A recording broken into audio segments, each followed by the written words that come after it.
Chapter 1. I and my younger and more vulnerable years. My father gave me some advice that I've been turning over in my mind ever since. Whenever you feel like criticizing anyone, he told me, just remember that all the people in this world haven't had the advantages that you've had. He didn't say any more, but we've always been unusually communicative in a reserved way, and I understood that he meant a great deal more than that. In consequence, I'm inclined to reserve all judgments, a habit that has opened up many curious natures to me, and also made me the victim of not a few veteran bores. The abnormal mind is quick to detect and attach itself to this quality when it appears in a normal person, and so it came about that in college I was unjustly accused of being a politician because I was privy to the secret griefs of wild, unknown men. Most of the confidences were unsought. Frequently I have feigned sleep, preoccupation, or a hostile look, when I realized by some unmistakable sign that an intimate revelation was quivering on the horizon. For the intimate revelations of young men, or at least the terms in which they express them, are usually plagiaristic and marred by obvious suppressions. Reserving judgments is a matter of infinite hope. I am still a little afraid of missing something if I forget that, as my father snobbishly suggested, and I snobbishly repeat, a sense of the fundamental decencies is parceled out unequally at birth. And, after boasting this way of my tolerance, I come to the admission that it has a limit. Conduct may be founded on the hard rock or the wet marshes, but after a certain point I don't care what it's founded on. When I came back from the East last autumn I felt that I wanted the world to be in uniform and at a sort of moral attention forever. I wanted no more riotous. 4. Excursions with privileged glimpses into the human heart. Only Gatsby, the man who gives his name to this book, was exempt from my reaction. Gatsby, who represented everything for which I have an unaffected scorn. If personality is an unbroken series of successful gestures, then there was something gorgeous about him, some heightened sensitivity to the promises of life, as if he were related to one of those intricate machines that register earthquakes 10,000 miles away. This responsiveness had nothing to do with that flabby impressionability which is dignified under the name of the creative temperament. It was an extraordinary gift for hope, a romantic readiness such as I have never found in any other person, and which it is not likely I shall ever find again. No, Gatsby turned out all right at the end. It is what preyed on Gatsby, what foul dust floated in the wake of his dreams, that temporarily closed out my interest in the abortive sorrows and short-winded elations of men.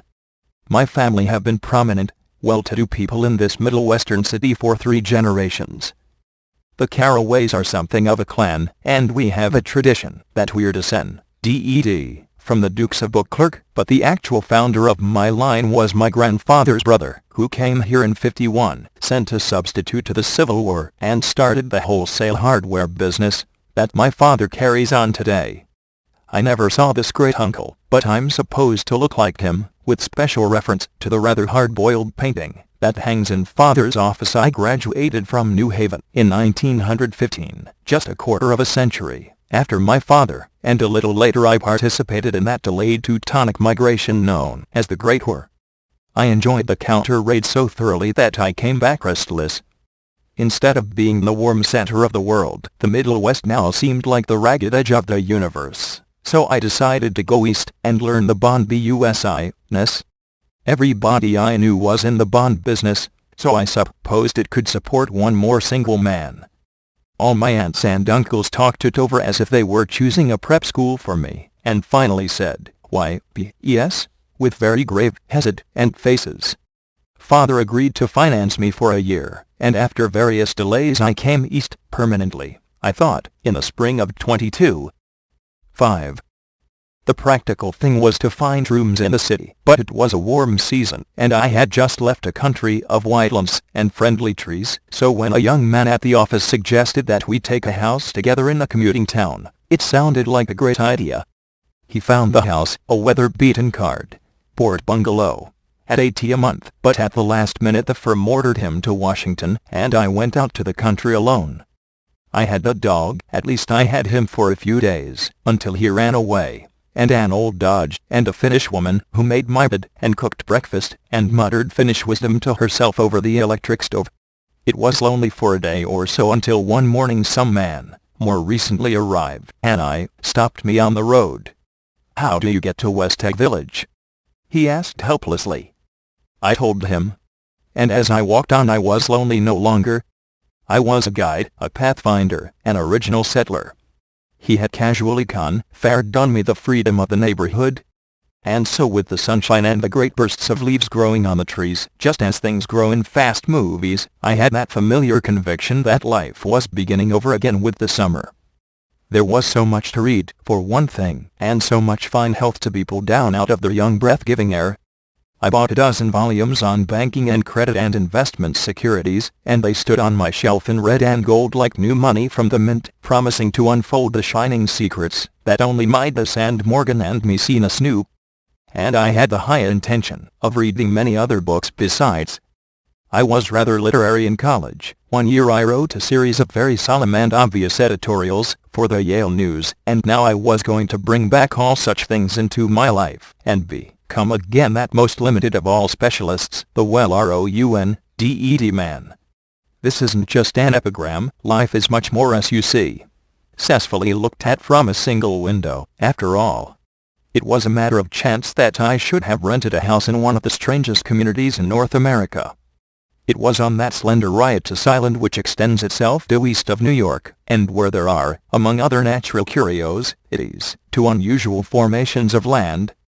20 miles from the city a pair of enormous eggs, identical in contour, and 6, separated only by a courtesy bay, jut out into the most domesticated body of salt water in the Western Hemisphere, the great wet barnyard of Long Island Sound.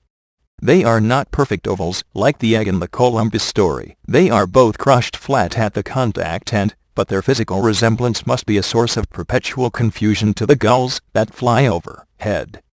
To the wingless a more arresting phenomenon is their dissimilarity in every particular except shape and size. I lived at West Egg, the less fashionable of the two, though this is a most superficial tag to express the bizarre and not a little sinister contrast between them.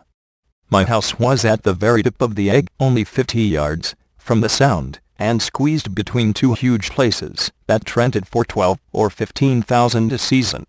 The one on my right was a colossal affair by any standard. It was a factual imitation of some Hotel de Ville in Normandy, with a tower on one side, spanking new under a thin beard of ivy, and a marble swimming pool, and more than 40 acres of lawn and garden. It was Gatsby's mansion. Or, rather, as I didn't know Mr. Gatsby, it was a mansion inhabited by a gentleman of that name. My own house was an eyesore, but it was a small eyesore, and it had been overlooked, so I had a view of the water, a partial view of my neighbor's lawn, and the consoling proximity of millionaires, all for $80 a month. Across the courtesy bay the white palaces of fashionable East Egg glittered along the water, and the history of the summer really begins on the evening I drove over there to have dinner with the Tom Buchanans. Daisy was my second cousin once removed, and I'd known Tom in college. And just after the war I spent 2 days with them in Chicago. Her husband, among various physical accomplishments, had been one of the most powerful ends that ever played football at New Haven, a national figure, in a way. One of those men who reach such an acute limited excellence at 21 that everything afterward savors of anticlimax.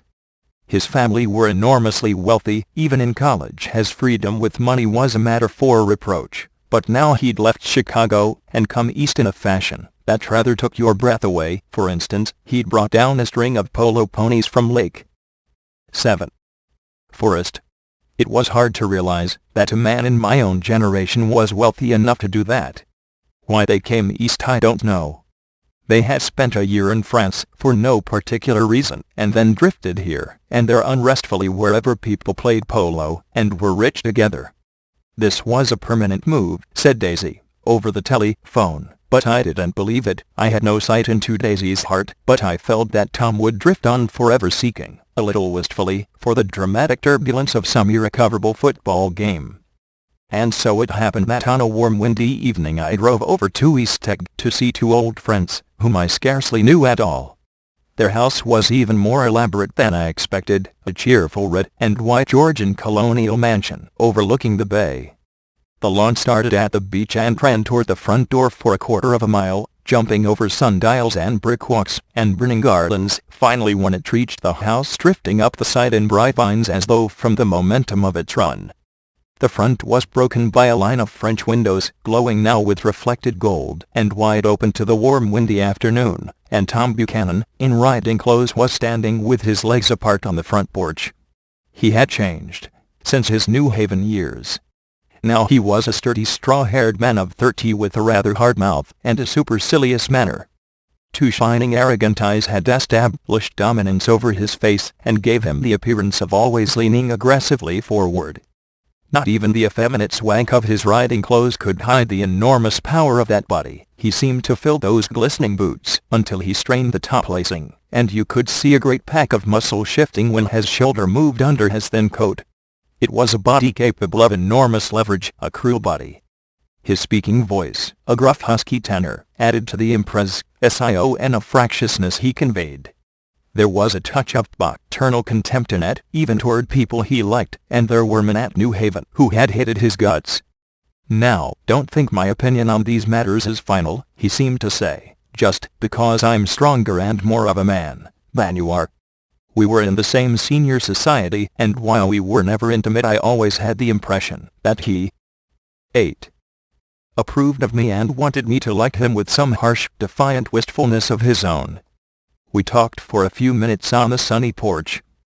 "I've got a nice place here," he said, his eyes flashing about restlessly.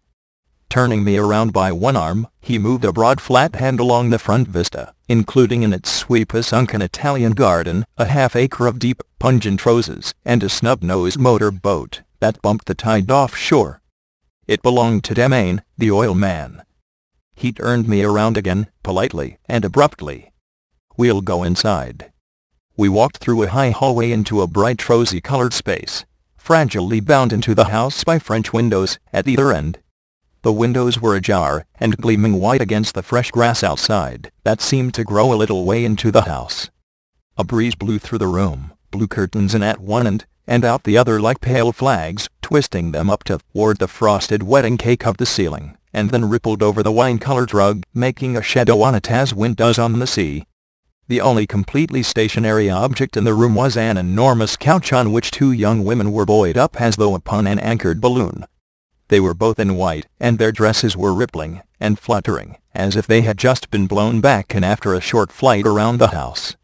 I must have stood for a few moments listening to the whip and snap of the curtains and the groan of a picture on the wall. Then there was a boom as Tom Buchanan shut the rear windows, and the caught wind died out about the room, and the curtains, and the rugs, and the two young women ballooned slowly to the floor. The younger of the two was a stranger to me. She was XNDED full length at her end of the divan, completely motionless, and with her chin raised a little, as if she were balancing something on it which was quite likely to fall. If she saw me out of the corner of her eyes, she gave no hint of it. Indeed, I was almost surprised into murmuring an apology for having disturbed her by coming in. The other girl, Daisy, made an attempt to rise. She leaned slightly forward with a conscientious expression. Then she laughed, an absurd, charming little laugh, and I laughed too, and came forward into the room. "I'm paralyzed with happiness." She laughed again, as if she said something very witty, and held my hand for a moment, looking up into my face, promising that there was no one in the world she so much wanted to see. That was a way she had. She hinted in a murmur that the surname of the balancing girl was Baker. I've heard it said that Daisy's murmur was only to make people lean toward her, an irrelevant criticism that made it no less charming.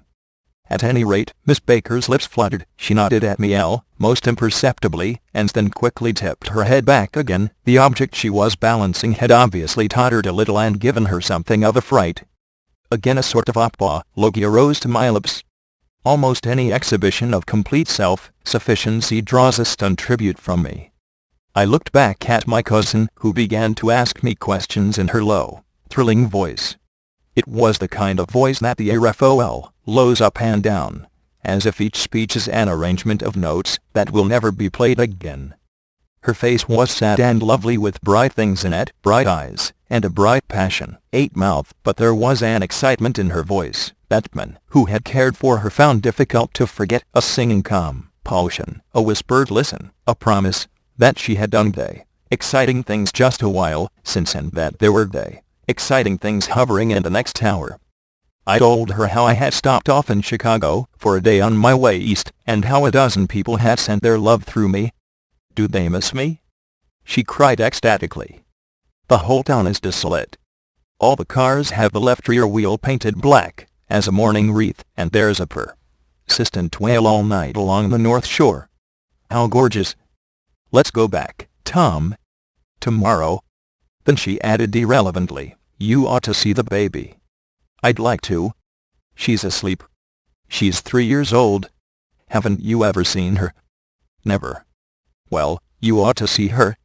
She's 10. Tom Buchanan, who had been hovering restlessly about the room, stopped and rested his hand on my shoulder. What you doing, Nick? I'm a bond man. Who with? I told him. Never heard of them, he remarked decisively. This annoyed me. You will, I answered shortly. You will if you stay in the East. Oh, I'll stay in the East, don't you worry, he said, glancing at Daisy, and then back at me, as if he were alert for something more. I'd be a goddamn fool to live anywhere else. At this point Miss Baker said, absolutely. With such SUD, Dennis, that I started. It was the first word she uttered since I came into the room. Evidently it surprised her as much as it did me, for she yawned, and with a series of rapid, deft movements stood up into the room. I'm stiff, she complained. I've been lying on that sofa for as long as I can remember. Don't look at me, Daisy retorted. I've been trying to get you to New York all afternoon. No, thanks, said Miss Baker to the 4 cocktails just in from the pantry. I'm absolutely in training. Her host looked at her incredulously. You are? He took down his drink as if it were a drop in the bottom of a glass. How you ever get anything done is beyond me. I looked at Miss Baker, wondering what it was she got done. I enjoyed looking at her. She was a slender, small-breasted girl with an erect carriage, which she accentuated by throwing her body backward at the shoulders, like a young cadet. Her gray sun-strained eyes looked back at me with polite reciprocal curiosity out of a wan, charming, discontented face. It occurred to me now that I had seen her, or a picture of her, somewhere before. You live in West Egg, she remarked contemptuously. I know somebody there. I don't know a single. You must know Gatsby. 11. Gatsby? Demanded Daisy. What Gatsby? Before I could reply that he was my neighbor, dinner was announced. Wedging his tense arm imperatively under mine, Tom Buchanan compelled me from the room, as though he were moving a checker to another square. Slenderly, languidly, their hands set lightly on their hips, the 2 young women preceded us out onto a rosy-colored porch, open toward the sunset, where 4 candles flickered on the table in the diminished wind. Why candles? Objected Daisy, frowning. She snapped them out with her fingers. In 2 weeks it'll be the longest day in the year. She looked at us all radiantly. Do you always watch for the longest day of the year, and then miss it? I always watch for the longest day in the year, and then miss it. We ought to plan something, yawned Miss Baker, sitting down at the table, as if she were getting into bed. All right, said Daisy. What'll we plan? She turned to me helplessly. What do people plan? Before I could answer, her eyes fastened with an odd expression on her little finger. Look, she complained. I heard it. We all looked. The knuckle was black and blue. You did it, Tom, she said accusingly. I know you didn't mean to, but you did do it. That's what I get for marrying a brute of a man, a great, big, hulking physical specimen of a— I hate that word hulking, objected Tom crossly, even in kidding. Hulking, insisted Daisy. Sometimes she and Miss Baker talked at once, unobtrusively, and with a bantering inconsequence that was never quite that was as cool as their white dresses, and their in-person allies, in the absence of all desire. They were here, and they accepted Tom and me, making only a polite, pleasant effort to entertain or to be entertained. They knew that presently dinner would be over, and a little later the evening too would be over and casually put away. It was sharply different from the West, where an evening was hurried from phase to phase toward its close, in a continually disappointed anticipation, or else in sheer nervous dread of the moment itself. 12. You make me feel uncivilized, Daisy, I confessed on my second glass of corky, but rather impressive claret. Can't you talk about crops or something? I meant nothing in particular by this remark, but it was taken up in an unexpected way. Civilization's going to pieces, broke out Tom violently. I've gotten to be a terrible pessimist about things.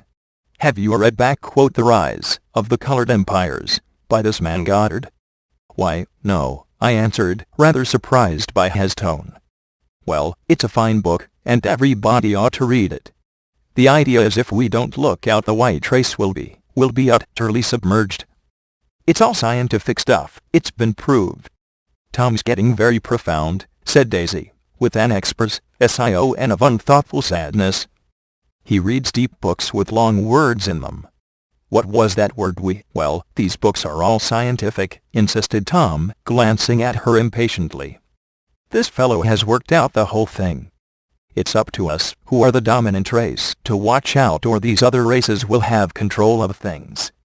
We've got to beat them down, whispered Daisy, winking ferociously toward the fervent sun.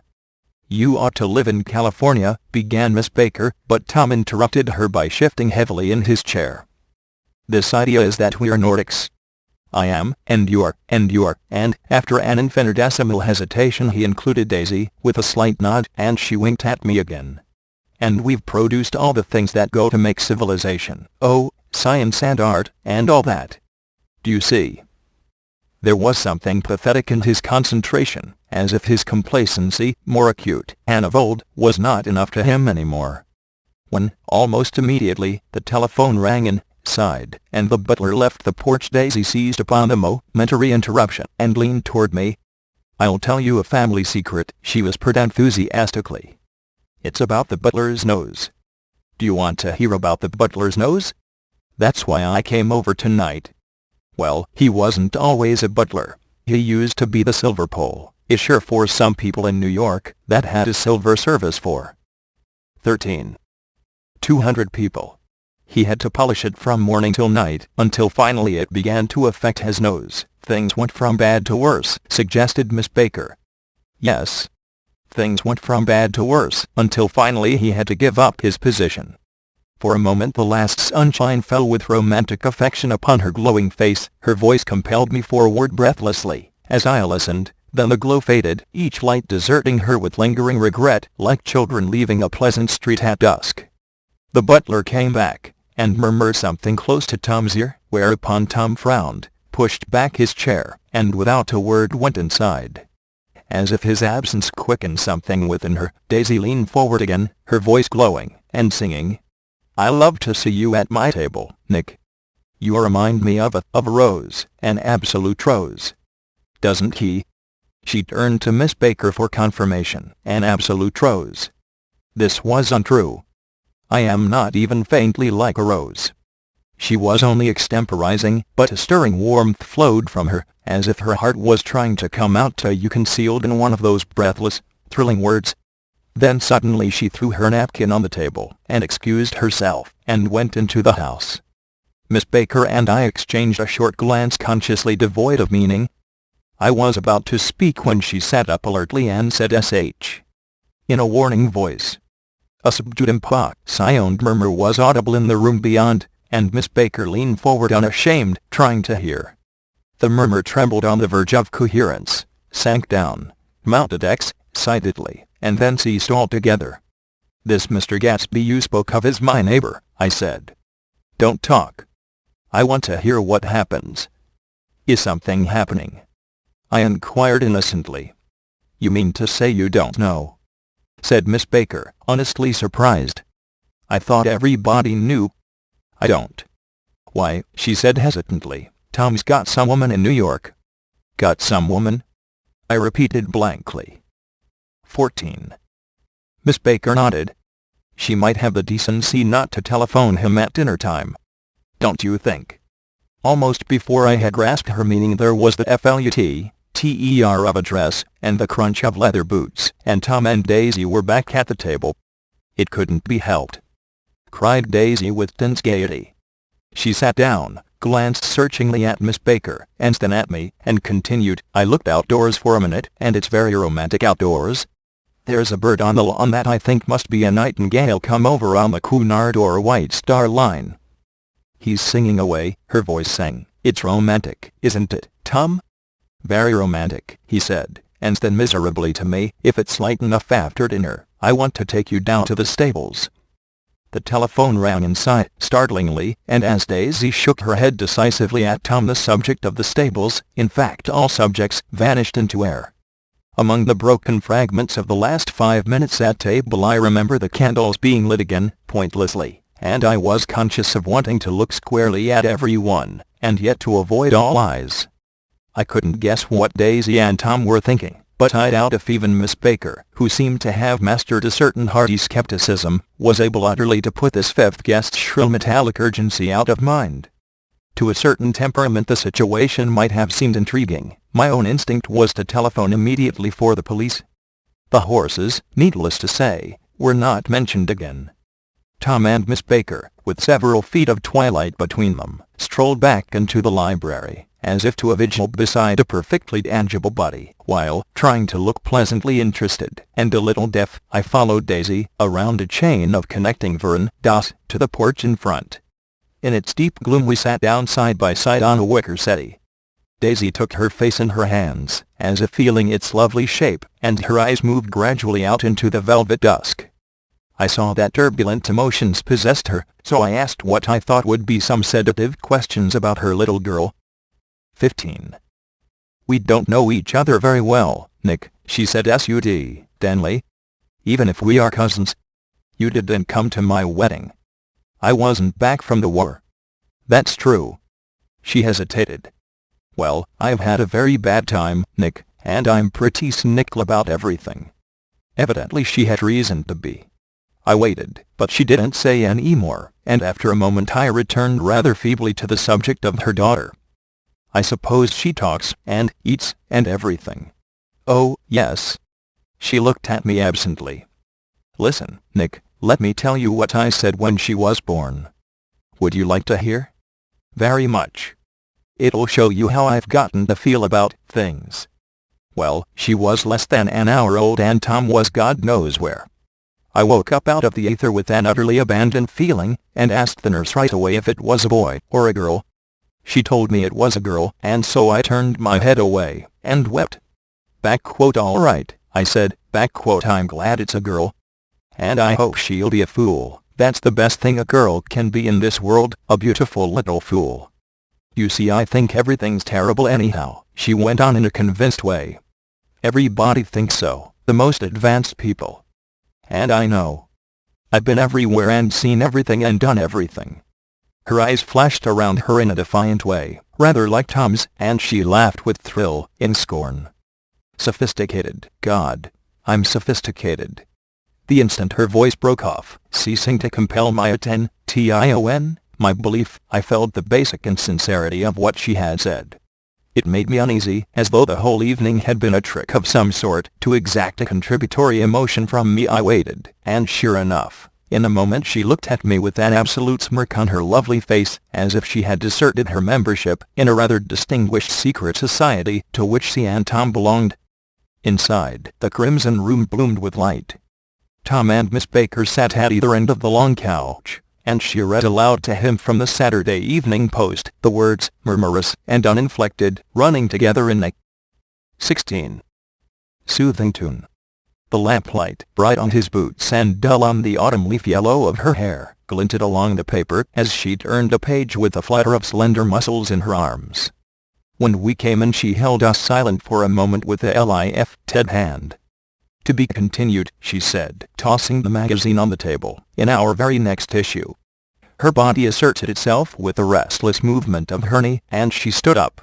10 o'clock, she remarked, apparently finding the time on the ceiling. "Time for this good girl to go to bed. Jordan's going to play in the tournament tomorrow," explained Daisy, "over at Westchester." "Oh, you're Jordan Baker." I knew now why her face was familiar. Its pleasing contemptuous expression had looked out at me from many rotos. Reviewer pictures of the sporting life at Asheville and Hot Springs and Palm Beach. I had heard some story of her too, a critical, unpleasant story, but what it was I had forgotten long ago. "Good night," she said softly. "Wake me at 8, won't you? If you'll get up." "I will. Good night, Mr. Carroway." "See you in none?" "Of course you will," confirmed Daisy. "In fact, I think I'll arrange a marriage. Come over often, Nick, and I'll sort of, fling you together. Do you know, lock you up accidentally in linen closets, and push you out to sea in a boat, and all that sort of thing." "Good night," called Miss Baker, from the stairs. "I haven't heard a word." "She's a nice girl," said Tom after a moment. "They oughtn't to let her run around the country this way." "Who oughtn't to?" inquired Daisy coldly. "Her family. Her family is one and about 1,000 years old. Besides, Nick's going to look after her, aren't you, Nick? She's going to spend lots of weekends out here this summer. I think the home influence will be very good for her." Daisy and Tom looked at each other for a moment in silence. 17. "Is she from New York?" I asked quickly. "From Louisville. Our white girlhood was passed together there.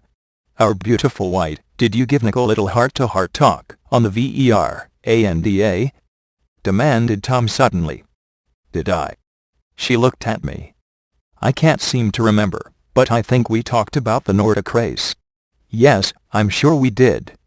It sort of crept up on us, and first thing you know, don't believe everything you hear, Nick," he advised me. I said lightly that I had heard nothing at all, and a few minutes later I got up to go home. They came to the door with me and stood side by side in a cheerful square of light. As I started my motor, Daisy peremptorily called, "Wait. I forgot to ask you something, and it's important. We heard you were engaged to a girl out west." "That's right," corroborated Tom kindly. "We heard that you were engaged." "It's libel. I'm too poor." "But we heard it," insisted Daisy, surprising me by opening up again in a flower-like way. "We heard it from 3 people, so it must be true." Of course I knew what they were referring to, but I wasn't even vaguely engaged. The fact that gossip had published the banns was one of the reasons I had come east. You can't stop going with an old friend on account of rumors, and on the other hand I had no intention of being rumored into marriage. Their interest rather touched me, and made them less remotely rich. Nevertheless, I was confused, and a little disgusted, as I drove away. It seemed to me that the thing for Daisy to do was to rush out of the house, child in arms, but apparently there were no such intentions in her head. As for Tom, the fact that he had some woman in New York was really less surprising than that he had been depressed by a book. Something was making him nibble at the edge of stale ideas, as if his sturdy physical egotism no longer nourished his peremptory heart. Already it was deep summer on roadhouse roofs, and in front of wayside garages, where new red gas pumps sat out in pools of light, and when I reached my estate at West Egg I ran the 18 car under its shed and sat for a while on an abandoned grass roller in the yard. The wind had blown off, leaving a loud, bright night, with wings beating in the trees, and a persistent organ sound, as the full bellows of the earth blew the frogs full of life. The silhouette of a moving cat wavered across the moonlight, and turning my head to watch it, I saw that I was not alone. 50 feet away a figure had emerged from the shadow of my neighbor's mansion, and was standing with his hands in his pockets regarding the silver pepper of the stars. Something in his leisurely movements, and the secure position of his feet upon the lawn suggested that it was Mr. Gatsby himself, come out to determine what share was his of our local heavens. I decided to call to him. Miss Baker had mentioned him at dinner, and that would do for an introduction.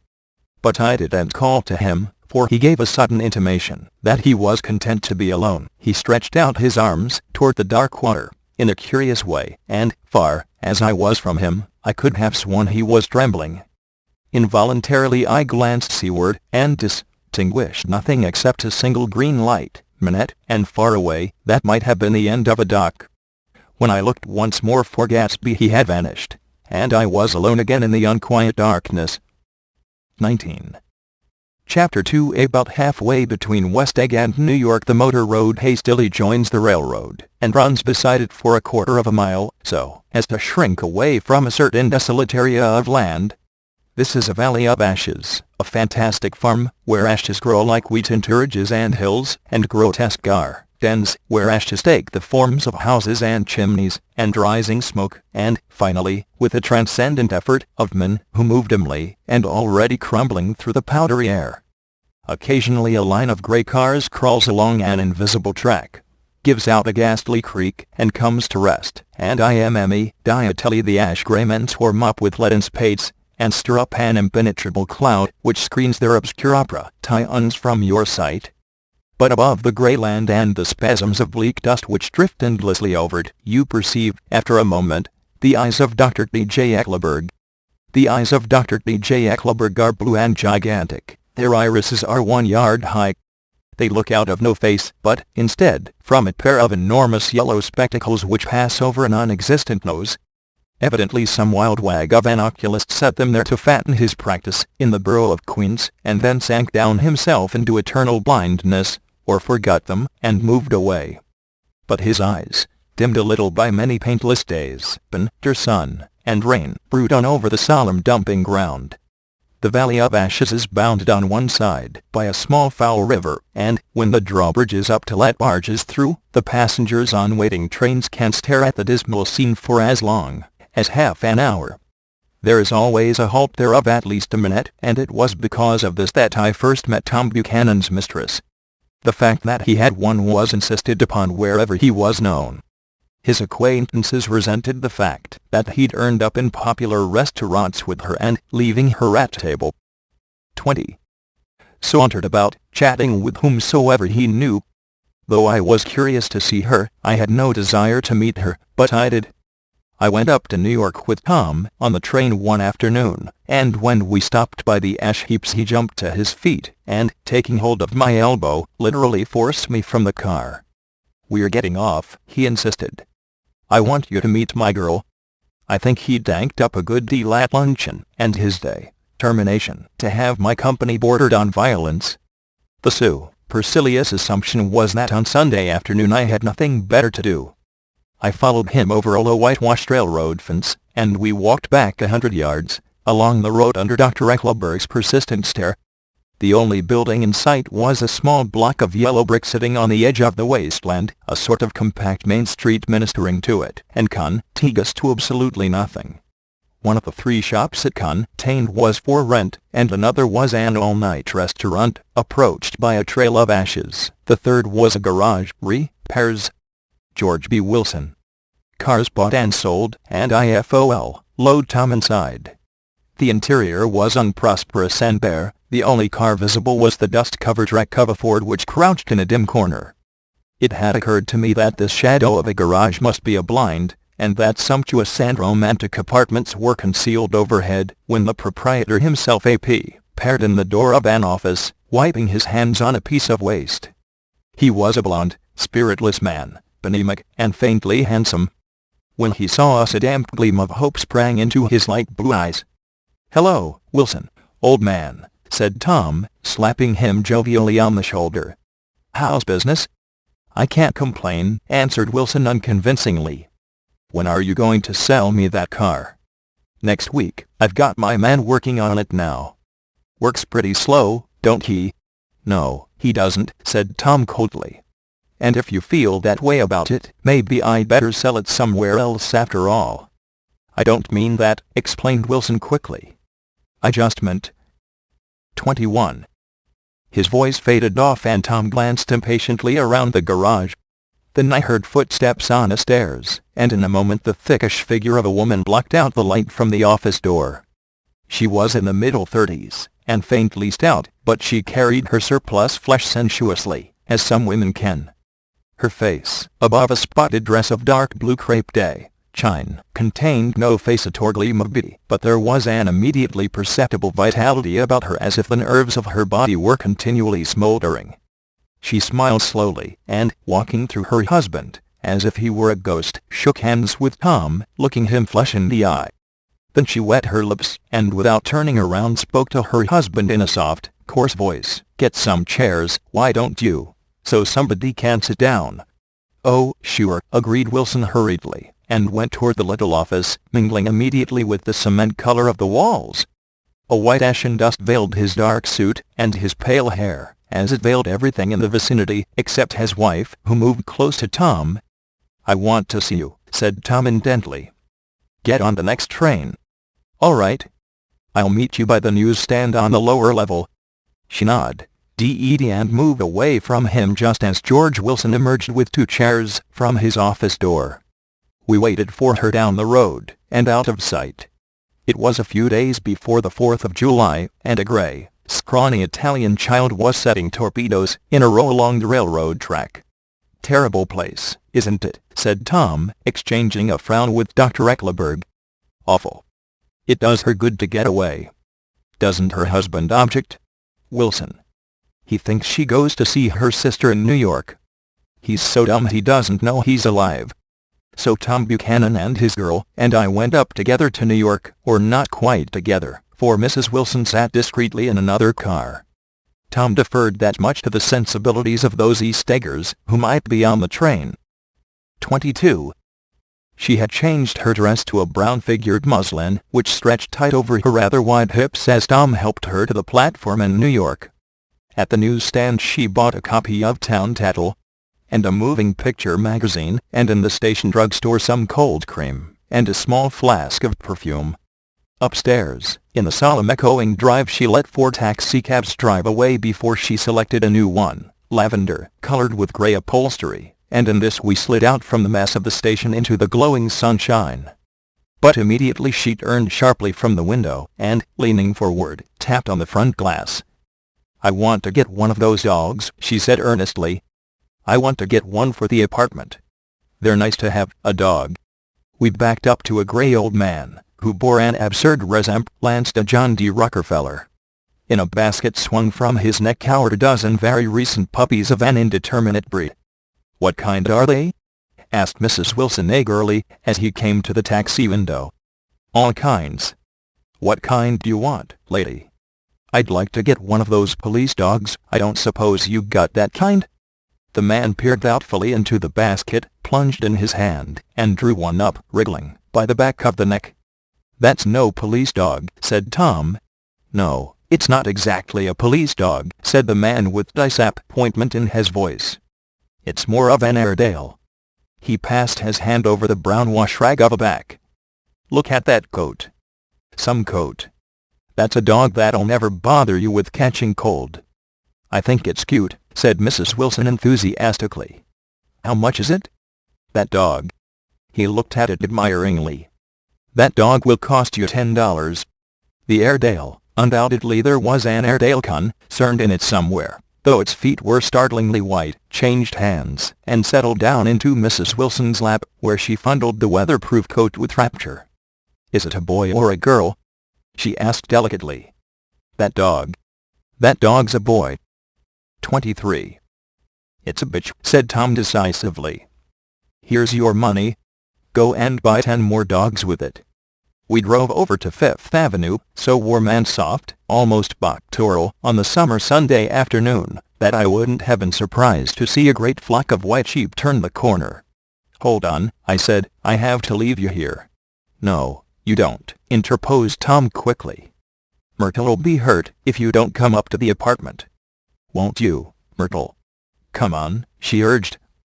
"I'll telephone my sister Catherine. She's said to be very beautiful by people who ought to know." "Well, I'd like to," but we went on, cutting back again over the park, toward the West Hundreds. At 158th Street the cab stopped at one slice in a long white cake of apartment houses. Throwing a regal homecoming glance around the neighborhood, Mrs. Wilson gathered up her dog and her other purchases, and went haughtily in. "I'm going to have the McKees come up," she announced, as we rose in the elevator. "And, of course, I got to call up my sis, too."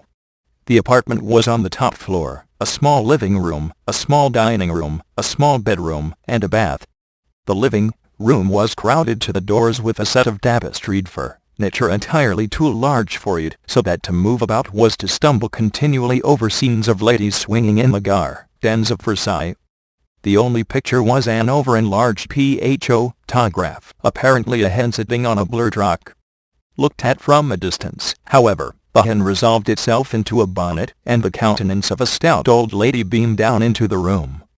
Several old copies of Town Tattle lay on the table together with a copy of Simon Called Peter, and some of the small scandal magazines of Broadway. Mrs. Wilson was first concerned with the dog. A reluctant elevator boy went for a box full of straw and some milk, to which he added on his own initiative a tin of large, hard dog biscuits, one of which Day composed apathetically in the saucer of milk all afternoon. Meanwhile Tom brought out a bottle of whiskey from a locked bureau door. 24. I have been drunk just twice in my life, and the second time was that afternoon, so everything that happened has a dim, hazy cast over it, although until after 8 o'clock the apartment was full of cheerful sun sitting on Tom's lap. Mrs. Wilson called up several people on the telephone. Then there were no cigarettes, and I went out to buy some at the drugstore on the corner. When I came back they had disappeared, so I sat down discreetly in the living room and read a chapter of Simon Called Peter. Either it was terrible stuff, or the whiskey distorted things, because it didn't make any sense to me. Just as Tom and Myrtle, after the first drink Mrs. Wilson and I called each other by our first names, reappeared, company commenced to arrive at the apartment door. The sister, Catherine, was a slender, worldly girl of about 30, with a solid, sticky bob of red hair, and a complexion powdered milky white. Her eyebrows had been plucked, and then drawn on again at a more rakish angle, but the efforts of nature toward the restoration of the old alignment gave a blurred air to her face. When she moved about there was an incessant clicking, as innumerable pottery bracelets jingled up and down upon her arms. She came in with such a proprietary haste, and looked around so possessively at the furniture, that I wondered if she lived here. But when I asked her she laughed immoderately, repeated my question aloud, and told me she lived with a girlfriend at a hotel. Mr. McKee was a pale, feminine man from the flat below. He had just shaved, for there was a white spot of lather on his cheekbone, and he was most respectful in his greeting to everyone in the room. He informed me that he was in the artistic game, and I gathered later that he was a photographer, and had made the dim enlargement of Mrs. Wilson's mother which hovered like an ectoplasm on the wall. His wife was shrill, languid, handsome, and horrible. She told me with pride that her husband had photographed her 127 times since they had been married. Mrs. Wilson had changed her costume some time before, and was now attired in an elaborate afternoon dress of cream-colored chiffon, which gave out a continual rustle as she swept about the room. With the influence of the dress her personality had also undergone a change.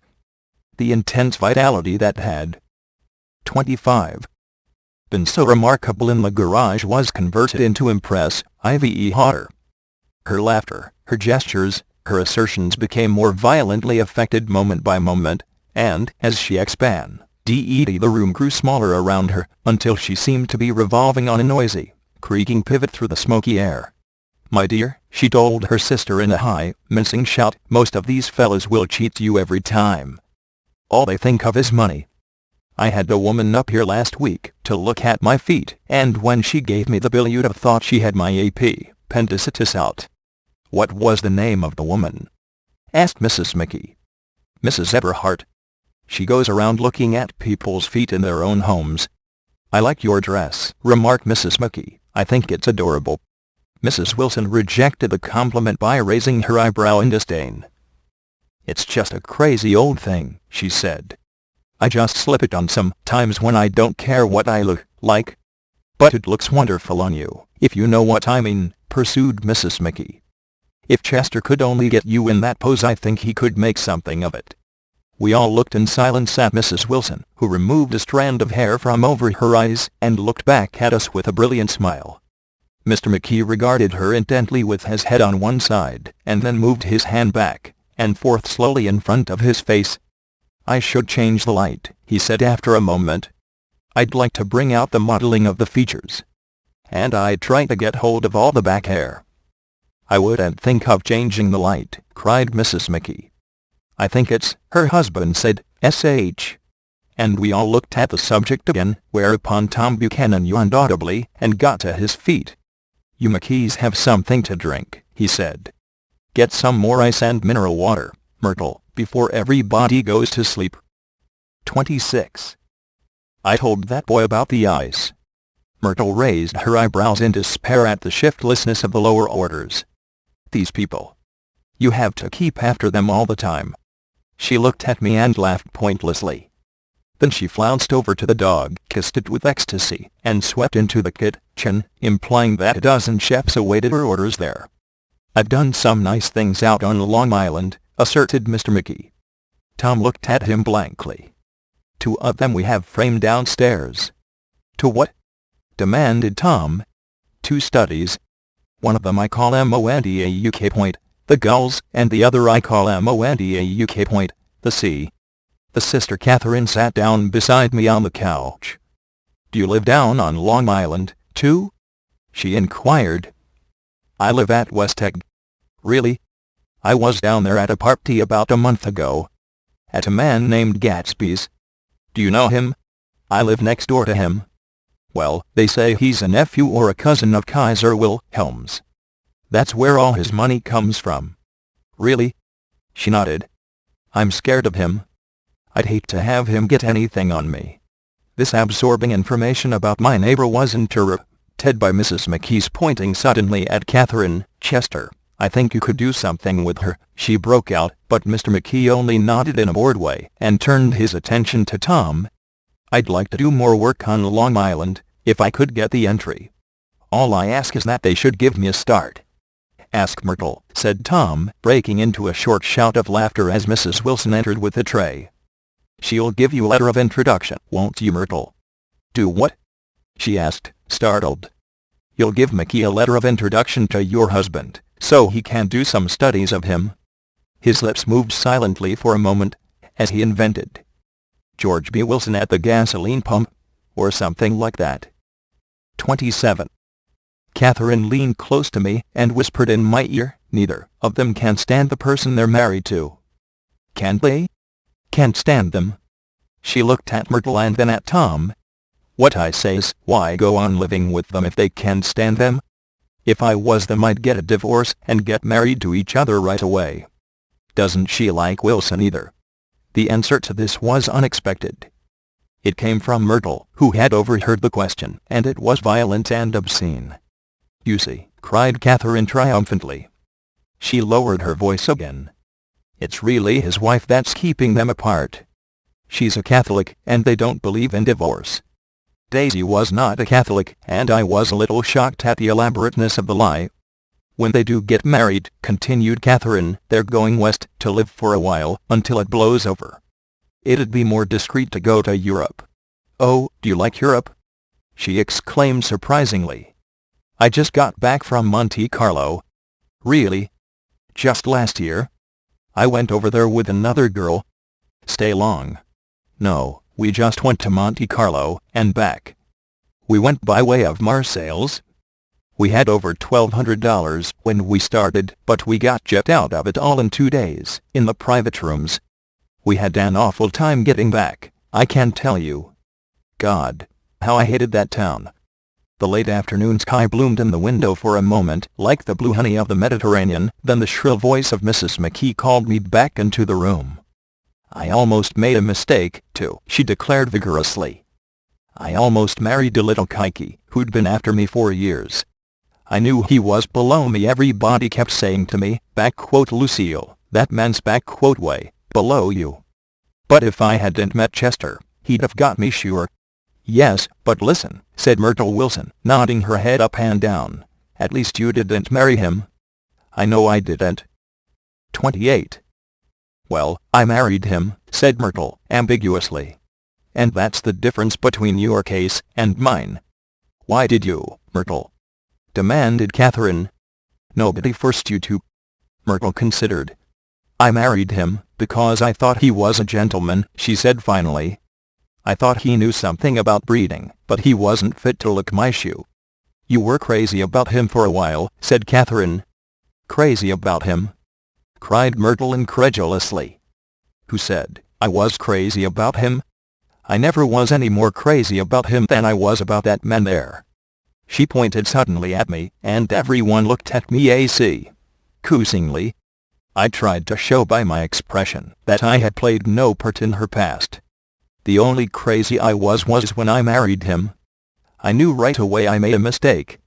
He borrowed somebody's best suit to get married in, and never even told me about it, and the man came after it one day, when he was out. "Oh, is that your suit?" I said. "This is the first I ever heard about it." But I gave it to him, and then I lay down and cried to beat the band all afternoon. "She really ought to get away from him," resumed Catherine. "To me they've been living over that garage for 11 years. And Tom's the first sweetie she ever had." The bottle of whiskey, a second one, was now in constant demand by all present, excepting Catherine, who felt just as good on nothing at all. Tom rang for the janitor and sent him for some celebrated sandwiches, which were a complete supper in themselves. I wanted to get out and walk southward toward the park through the soft twilight, but each time I tried to go I became entangled in some wild, strident argument which pulled me back, as if with ropes, into my chair. Yet high over the city our line of yellow windows must have contributed their share of human secrecy to the casual watcher in the darkening streets, and I was him too, looking up and wondering. I was within and without, simultaneously enchanted and repelled by the inexhaustible variety of life. Myrtle pulled her chair close to mine, and suddenly her warm breath poured over me the story of her first meeting with Tom. 29. It was on the two little seats facing each other that are always the last ones left on the train. I was going up to New York to see my sister, and spend the night. He had on a dress suit and patent leather shoes, and I couldn't keep my eyes off him, but every time he looked at me I had to pretend to be looking at the advertisement over his head. When we came into the station he was next to me, and his white shirt front pressed against my arm, and so I told him I'd have to call a policeman, but he knew I lied. I was so excited that when I got into a taxi with him I didn't hardly know I wasn't getting into a subway train. All I kept thinking about, over and over, was "You can't live forever, you can't live forever." She turned to Mrs. McKee and the room rang full of her artificial laughter. "My dear," she cried, "I'm going to give you this dress as soon as I'm through with it. I've got to get another one tomorrow. I'm going to make a list of all the things I've got to get. A massage and a wave, and a collar for the dog, and one of those cute little ashtrays where you touch a spring, and a wreath with a black silk bow for Mother's grave that'll last all summer. I got to write down a list so I won't forget all the things I got to do."